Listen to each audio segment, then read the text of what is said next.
semua. Apa kabarnya hari ini? Baik. Baik, Bu. Alhamdulillah. Baik, Ya. baik, Bu. Baik. Mudah-mudahan diawali dengan pagi yang cerah ini ya, tetap semangat ya karena kita akan menjalankan aktivitas yang padat mungkin untuk hari ini. Ya, pertemuan hari ini kita melanjutkan tentang pembahasan selanjutnya. Yang akan saya sampaikan ialah tentang mengenai profil pelajar Pancasila. Mungkin Ibu dan Bapak semuanya sempat mendengar ya apa itu profil pelajar Pancasila, tapi untuk apa sih adanya profil pelajar Pancasila itu? Sebelumnya Ibu, Bapak, dan yang lainnya, Menteri Pendidikan dan Kebudayaan yaitu Bapak Nadiem Makarim terus berinovasi demi meningkatkan kualitas pendidikan di Indonesia. Awalnya seperti itu. Lalu salah satunya dengan mengeluarkan kebijakan adanya sekolah penggerak, yaitu di mana sebuah program baru Kementerian Pendidikan dan Kebudayaan yang bertujuan mengejar ketinggalan dalam bidang pendidikan. Maka dari itu, sekolah penggerak nantinya bertujuan untuk menghasilkan profil pelajar Pancasila. Ya, silahkan bisa ditampilkan ya supaya lebih paham. Oh iya, abdi pada mana tuh? Oh gitu. Sudah masuk, Bu? Ya. Alangkah baiknya sebelum kita masuk ke materi ini, kita mengucapkan dulu Bismillahirrahmanirrahim ya. Semoga segala sesuatunya dilancarkan dan dimudahkan. Amin ya. Amin. Ya, langsung saja. Apa sih profil pelajar Pancasila itu? Ya, silahkan Pak Aldi.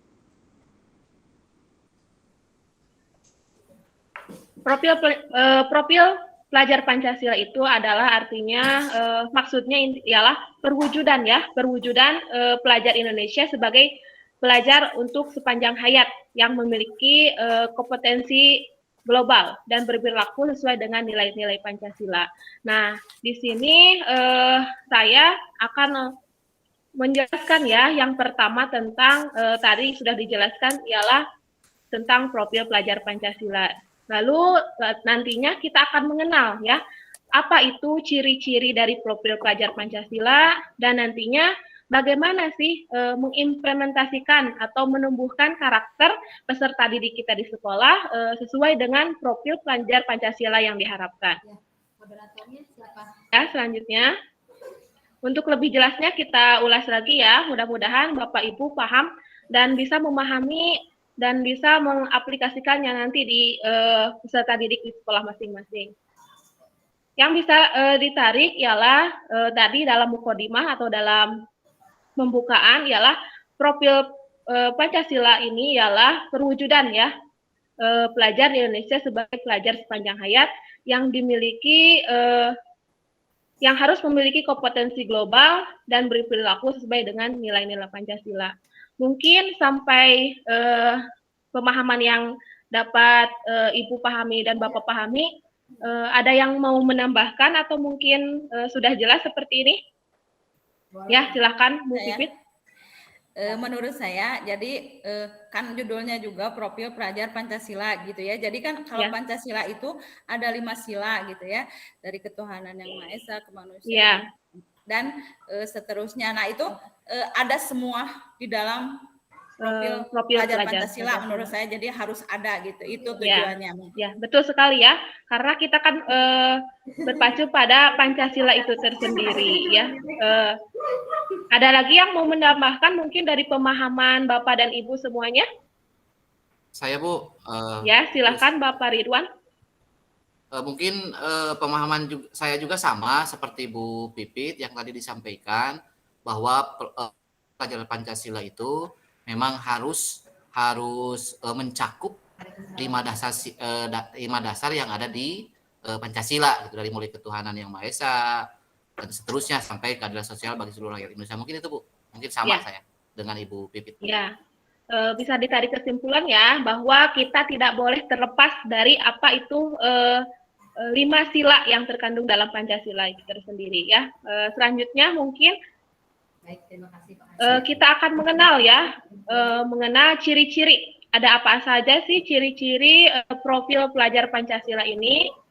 Nah, bisa dilihat ya di sana. Yang pertama, Di bisa Zoom, Bu, di Zoom. maaf Bu, oh ya, maaf Bu, ya, sebentar bisa dibesarkan, Bisa ya, diperbesar. bisa dibesarkan, perbesar. diperbesar, ya boleh, boleh. Nah, Nah, terima kasih. sudah terlihat Bapak Ibu semua? Sudah Bu, sudah. Ya, Ya. sudah terlihat. Nah, inilah dia ciri-ciri profil pelajar Pancasila yang diharapkan ya. Yang pertama ialah semuanya ada 6 ya, ada 6 ciri-ciri yang harus dimiliki oleh pelajar Pancasila tersebut. Yang pertama ya yaitu tidak lepas dari keimanan ya. Jadi profil Pancasila ini si pelajarnya harus beriman, bertakwa kepada Tuhan Yang Maha Esa dan berakhlak mulia ya. Lalu selanjutnya harus berkebinekaan global, ya. Nanti dijelaskan ya satu persatu. Lalu yang ketiga harus bergotong royong, mandiri, bernalar kritis dan kreatif pastinya, ya. Mari kita simak satu persatu penjelasan dari ciri-ciri profil pelajar Pancasila ini. Silakan. Nah, yang dimaksud dengan beriman dan bertakwa kepada Tuhan Yang Maha Esa dan berakhlak mulia, di mana ya pelajar Pancasila haruslah ya memiliki yang pertama ialah akhlak. Akhlak itu ada beberapa ya. Yang pertama bagaimana akhlak dalam beragama ya. Lalu yang selanjutnya akhlak diri sendiri atau pribadi.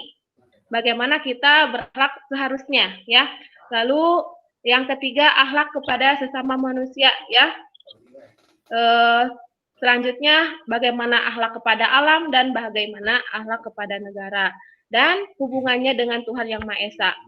Lalu pelajar yang memiliki profil ini memahami, ya tentunya ajaran agama dan kepercayaan dan menerapkan pemahaman tersebut dalam kehidupan sehari-hari, ya. Yang sudah saya jelaskan, mungkin Bapak Ibu semua bisa memberikan contoh bagaimana akhlak dalam beragama. Yang pertama itu kita ada akhlak dalam beragama. Boleh? Siapa saja? Contoh Bu, saya Bu. Ya. Kalau menurut saya, contoh akhlak beragama misalkan taat dalam menjalankan ibadah 5 waktu, Ya. misalkan Bu ya. Ya, betul. Bisa Bu ya. Seperti itu contoh, ya. Ya, terima kasih Akhlak Bu. berarti itu kita menjalankan ya, menjalankan perintah menjalankan sebagai perintah. Ya, sebagai umat muslim yang taat mungkin ya. Gitu. Ya. Itu contoh, Selanjutnya ada akhlak pribadi, mungkin bisa langsung dipahami ya bagaimana kita harus mencerminkan ya mempunyai akhlak mulia supaya disenangi oleh semua orang yang ada di kalangan kita. Coba sekarang ada yang bisa memberikan contoh akhlak kepada manusia seperti apa? Ya. Ya, saya Bu. Ya, bagaimana Bu? Ya, akhlak kepada sesama manusia yaitu misalkan bersikap sopan santun. Ya. Terus ramah, ya, seperti itu. bijaksana. Mungkin itu yang ada hubungannya dengan cara pergaulan kita dengan manusia yang lain. Ya. Itu barangkali seperti itu. Betul sekali ya.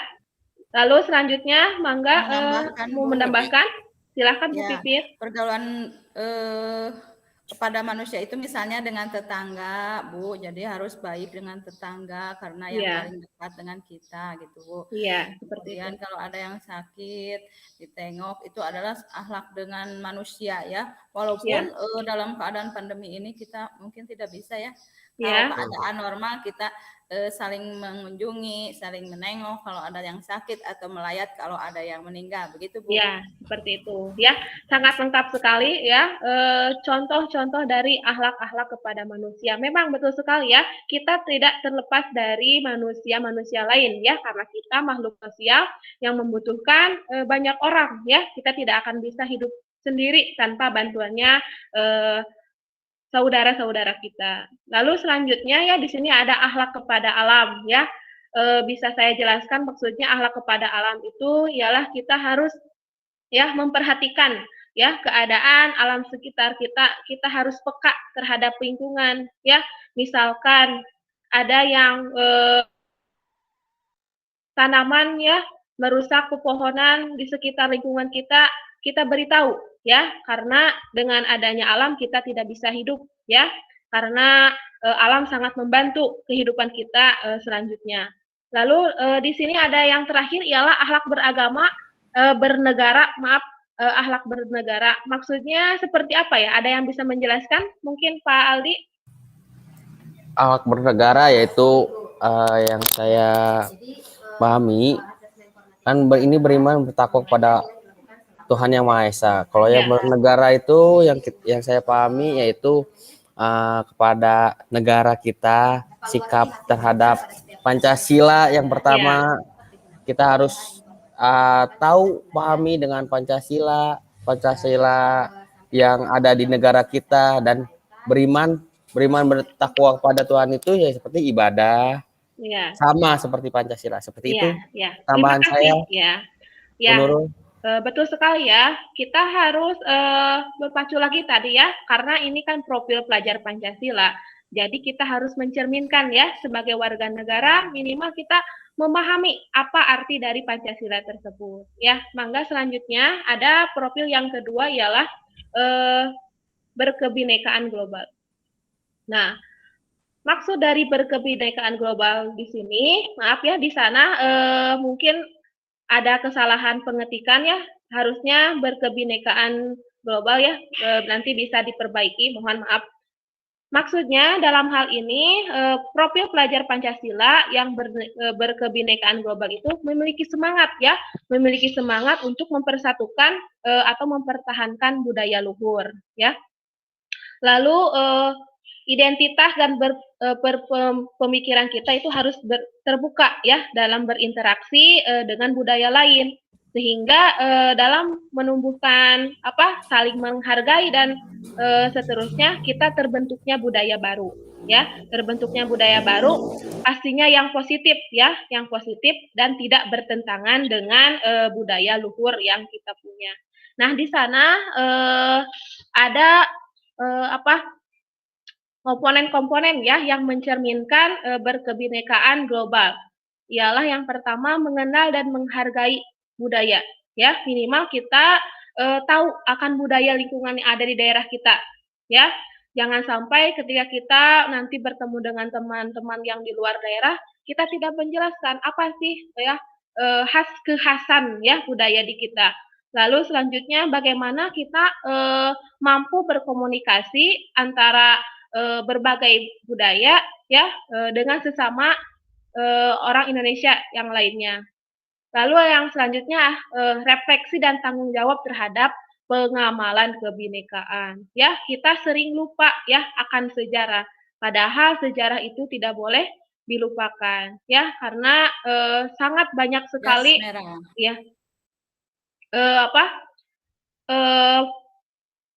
jasa-jasa pahlawan untuk ya sampai saat sekarang ini sampai merdeka. Ya, selanjutnya ialah profil nomor 3 ialah tentang gotong royong kalau tidak salah. Ya, tidak lepas dari aspek ini ya, profil pelajar Pancasila itu yang selanjutnya peserta didik itu harus mampu ya bergotong royong. Maksudnya kemampuan untuk melakukan kegiatan itu secara bersama-sama pastinya ya, dengan sukarela agar kegiatan atau sesuatu yang dikerjakannya bisa berjalan dengan lancar ya, mudah dan ringan. Semua bisa dilakukan secara gotong royong. Nah, di sini ada elemen ya yang menunjukkan atau dari gotong royong ini. Di sini ada kolaborasi. Mungkin Bapak Ibu ada yang bisa menjelaskan maksud dari kolaborasi ini? Silakan. Saya Bu. Kerjasama ya. Bu. Ya, seperti itu ya. Bagaimana Bu Pipit? Ada yang contoh yang spesifik lagi? Ya, misalnya begini, di sekolah gitu, anak-anak bekerja sama, misalnya dalam piket sekelas gitu ya, atau di dalam OSIS misalnya sedang mengadakan suatu event atau kegiatan, nah itu bekerja sama. Nah, betul, ya, seperti itu ya. Dengan adanya kerjasama itu ya, jadi sesuatu itu akan berjalan dengan mudah dan lancar ya. Lalu selanjutnya ada kepedulian, ya. Ya, bisa saya contohkan kepedulian, misalkan ya contoh yang di lingkungan peserta didik ialah kita harus mengetahui atau peduli terhadap sesama teman, ya, sesama teman yang kekurangan. Lalu dengan adanya berbagi, di sini bisa berbagi kepada teman yang membutuhkan pastinya, ya. Lalu selanjutnya ada profil Pancasila yang selanjutnya tentang, ya, selanjutnya tentang bagaimana profil pelajar Pancasila itu harus mandiri, ya. Mandiri di sini yaitu pelajar yang bertanggung jawab pastinya, ya, bertanggung jawab atas proses belajar atau hasil belajar yang dia raih gitu, ya. Kuncinya ialah dengan kesadaran, ya, kesadaran diri sendiri dan situasi yang dihadapi, ya. Di sana para peserta didik sebagai profil Pancasila ialah harus mandiri terhadap hasil belajarnya. Itu mungkin ya sudah dipahami. Selanjutnya, ya, nah ini dia. Yang kelima adalah profil pelajar Pancasila itu haruslah bernalar kritis, ya. Bernalar kritis ini di mana mampu ya secara objektif ya memproses informasi baik kualitatif maupun kuantitatif, maupun membangun ketertarikan dari berbagai informasi, menganalisis informasi, mengevaluasi dan menyimpulkannya, ya. Lalu dari komponen ini ada beberapa, ya. Yang pertama, bagaimana peserta didik itu memperoleh proses informasi dan gagasan, ya. Sangat mudah sekali di era sekarang, ya, memudahkan untuk mencari informasi atau mendapatkan informasi dengan adanya kemajuan teknologi, ya. Sekarang dunia itu dalam genggaman, ada istilah seperti itu. Nah, di mana peserta didik harus mampu ya mencerna dan memahami informasi yang didapatnya, ya. Lalu setelah itu mengevaluasi penalaran yang dia punya. Setelah semuanya itu, lalu bagaimana pemikiran dan proses berpikirnya itu harus dilatih, ya. Kalau sesudah seperti itu, ambillah keputusan yang terbaik. Nah, kita sebagai bimbingan atau konseling ya, kita harus memfasilitasi itu semua ya, dengan cara menumbuhkan kepada semuanya. Lalu yang terakhir adanya ialah profil Pancasila itu haruslah kreatif pastinya ya, haruslah kreatif. Kenapa? Karena peserta didik itu dituntut untuk memodifikasi atau menghasilkan sesuatu pastinya yang bermanfaat ya, orisinil, bermakna dan berdampak untuk semuanya ya. Sampai saat ini Bapak Ibu sudah dipahami mungkin ya? Ya, Bu. Paham, Ya, Bu, paham. ya, Paham. sudah paham ya. Alhamdulillah. Yang terakhir ini adalah output ya, output atau keinginan nanti setelah pemahaman profil Pancasila ini, kita nanti di sekolah haruslah ya menguatkan karakter peserta didik itu untuk memenuhi nilai-nilai Pancasila. Pastinya ialah dengan yang pertama dengan manajemen sekolah itu tersendiri ya. Lalu dengan melakukan pembiasaan ya, dipimpin oleh pembinaan kesiswaan ya, pastinya secara berkesinambungan atau secara terus-menerus melalui pembelajaran ya. Alhamdulillah mungkin itu yang dapat saya sampaikan. Bisa disimpulkan bahwa profil pelajar Pancasila ini ialah menjadi karakter ya, karakter yang suatu mandat yang harus dilaksanakan ya, yang harus dilaksanakan, dan kita harus bisa ya memberikan karakter itu dengan cara menumbuhkannya ya. Bapak Ibu semuanya ada yang mau disampaikan atau sudah jelas? Minta tambahan Bu sedikit. Ya, Jadi silakan. jadi pemaparan tadi mungkin yang jadi apa bisa ditarik benang merahnya bahwa keenam profil pelajar Pancasila itu mungkin nanti kita usahakan ada dalam diri peserta didik kita, mungkin gitu Bu ya, mungkin maksudnya. Ya, pastinya Jadi intinya seperti kan itu. pastinya kan sasarannya adalah tujuan Ya. pendidikan kita itu.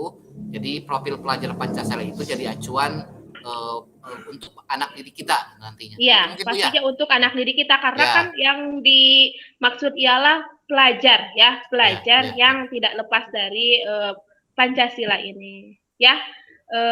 Ada lagi yang mau menambahkan? Saya Bu. Ya, Ya, silahkan. Dari paparan Ibu tadi mengenai profil manusia pelajar Pancasila itu, jadi saya dapat simpulkan bahwa dalam proses pembelajaran ataupun dalam proses layanan bimbingan konseling, bahwa keenam profil ini harus bisa diintegrasikan, dan Iya. bagaimana keenam karakter atau profil yang diinginkan itu bisa tercapai melalui kegiatan pembelajaran Ya, ataupun seperti layanan bimbingan konseling. Konseling. Itu barangkali Setuju. tambahan dari saya. Ya, Setuju. ya sangat Dari- membantu sekali ya dari kesimpulan-kesimpulan yang didapat dari Pak Ridwan dan Bu Neni itu bisa kita laksanakan ya nantinya di sekolah. Ya, Ya. ada lagi yang mau menambahkan atau sudah cukup? Cukup, Bu. Ya. Alhamdulillah Bapak Ibu semuanya pemaparan materi hari ini tentang profil pelajar Pancasila sudah diberikan ya. Mudah-mudahan apa yang disampaikan oleh saya mudah dipahami ya dan Amin. menjadikan ilmu yang manfaat dan barokah Amin. diaplikasikan di sekolahnya masing-masing. Mohon maaf atas Amin. segala kekurangan dan kesalahannya ya. Tetap semangat ya Bapak Ibu, masih ada beberapa hal yang harus kita pelajari lagi ya. Ya, Saya Bu. pamit ya. Wassalamualaikum warahmatullahi wabarakatuh. Assalamualaikum warahmatullahi Waalaikumsalam wabarakatuh. Hatur nuhun, Ibu. wabarakatuh. Ya, sami-sami.